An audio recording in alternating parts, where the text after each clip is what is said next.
Shinichiro Watanabe's 1998 anime series Cowboy Bebop is more than one of the greatest of its form ever produced.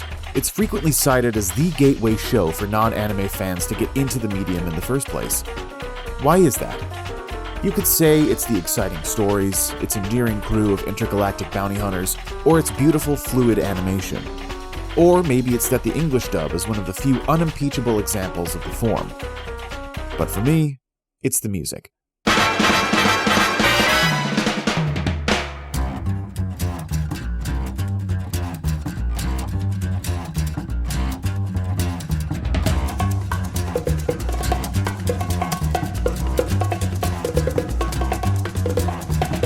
I think it's time we blow this scene, get everybody in the stuff together.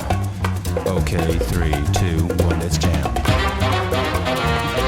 From those opening bursts of trumpet from the series' iconic opening theme Tank, it's clear that bebop is more than just a word in the show's title. It's a thesis statement. There's saxophone flourishes and frenetic cymbals that jam over monochromatic portraits of the main characters, an impressionistic shock to the senses that gets the viewer primed for the dynamism of the next 22 minutes. Now, the style of this title sequence obviously harkens back to the geometric abstractions of figures like Saul Bass and Maurice Binder, but there's also a hint of Reed Miles's effortlessly cool cover albums for Blue Note Records from the 1940s to the 70s. Like Spike Spiegel from his criminal past, bebop just can't escape its jazz foundations. But what is bebop? Bebop, a subgenre of jazz popularized in the 1940s by musicians like Dizzy Gillespie, Thelonious Monk, and Charlie Parker, leans heavily on fast tempos and adventurous improvisation. It was one of jazz's first real stylistic rebellions, as younger musicians tested the limits of the more swing-centered jazz of their time. This new jazz was for listeners only. You couldn't dance to it. It demanded attention, both to the rhythms and the performers. It was accepted right away, because it was true music. Scales were suggestions, melodies were memories to occasionally recollect. But in the heady spaces in between, there was room to play. Syncopated rhythms, extended chords, gaps for innovation. That sense of laid-back unpredictability pervades every aspect of Cowboy Bebop, which similarly dances from east to west, jazz to pop, surreal comedy to space opera at the twist of a finger. In Cowboy Bebop, the world itself is a futuristic melange of Eastern and Western cultural influences, Watanabe crafting a lived-in science fiction landscape that owes a debt to Westerns, film noir, the French New Wave, the Kung Fu film, and so much more. Nowhere is that clearer than in the show's music, composed by Yoko Kanno, a diverse, compelling blend of songs and scoring that starts out in jazz before bouncing from genre to genre with all the glee of the bounty hunters at the show's center. Kanno was an unlikely choice for the job. Growing up as a child musical prodigy in the 1960s, Kanno's parents only allowed her to listen to classical music as a kid. It was only when a friend introduced her to popular music that her eyes opened to the possibility of the beat. Her major scores prior to Bebop, while still brilliant, were largely sweepingly orchestral works more in the vein of John Williams. See works like The Vision of Escaflowne, for example.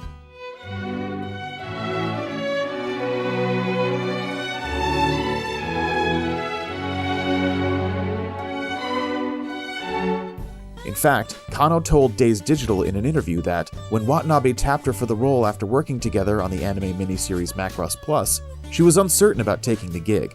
My answer back then was, I think I can, but I don't think it'll sell. I'm glad that my prediction has been proven wrong. Undeterred by the challenge, Kanno assembled a band of her own to handle the spinning roulette wheel of musical genres the show would traffic in, the Seatbelts. And together, they built a sound unlike any that anime or science fiction has heard before or since.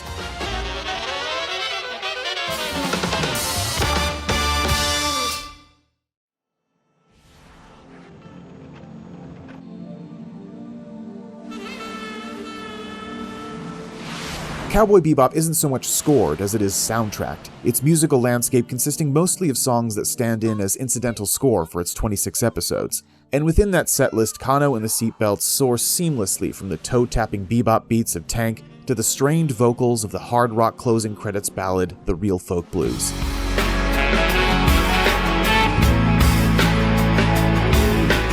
Episodes are labeled sessions and are given names that reflect the musical genres they're going to engage in: Jupiter Jazz, Ballad of Fallen Angels, Asteroid Blues. Cowboy Bebop movie takes its subtitle from Knockin' on Heaven's Door. The music is more than mere accompaniment. It's a fundamental part of the show's aesthetic fabric. Just as the motley crew of the Bebop travels nomadically from planet to planet in search of their next job or the next encounter with a phantom from their mysterious pasts, so too does Kano usher us from one musical destination to the other. When Jet Black, a retired police officer, confronts an old lover who's taken up with his next bounty, we hear the resigned, country-inflected Waltz for Zizi. I don't think you'll be waiting very long. Because time never stands still, you know?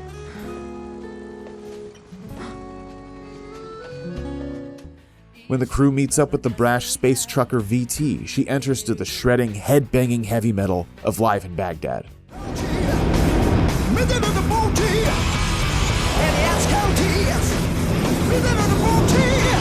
And Radical Edwards' scatterbrained personality comes through in the blippy, electronic cyberpunk lullaby Cats on Mars. So why'd you make those big doodles?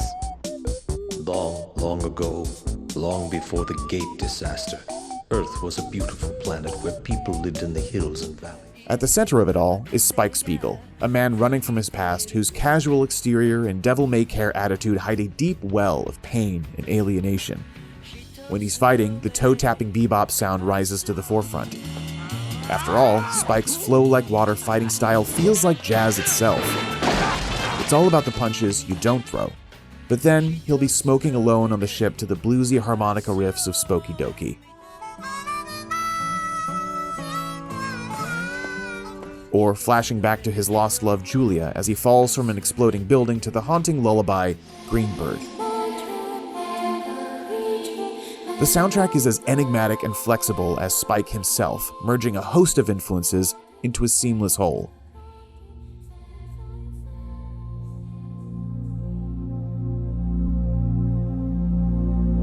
More broadly, the jazz sound of Cowboy Bebop fits perfectly with the world Watanabe has created, a cyberpunk dystopian Wild West set out in the stars, where people struggle to get by in the wake of unspeakable tragedy and try to move past their collective and personal traumas.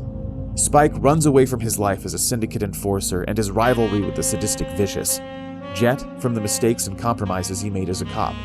Faye Valentine from a past she doesn't even remember. And they're hardly alone. Nearly every supporting character they meet is looking to prove themselves or look the other way after a horrible mistake. The future brings the excitement of interstellar travel and cybernetic enhancements, but it's dressed in a world of cowboys, truckers, jazz bars, and casinos, a retro cool that reminds us of the past its characters are looking to escape. And the crew of the Bebop, with their effortless cool hiding a very bohemian fatalism, fits the ethos of jazz in a nutshell. Says Kano, I think Spike's character, tinged with an air of elusiveness, being aloof from the world, and heading to the verge of destruction, goes well with the jazz sound. I chose to create such music believing that people's emotions in their everyday life would be the same in the future, even in outer space.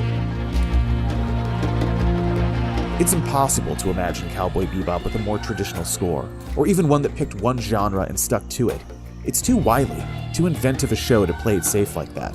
And the diversity of its settings and stories just doesn't work without a freewheeling soundtrack like Kano's to accompany it. And, like the jazz artists of old, Kano broke free of the stylistic constraints of anime music and, from the component parts of the show's many Western influences, made something entirely new.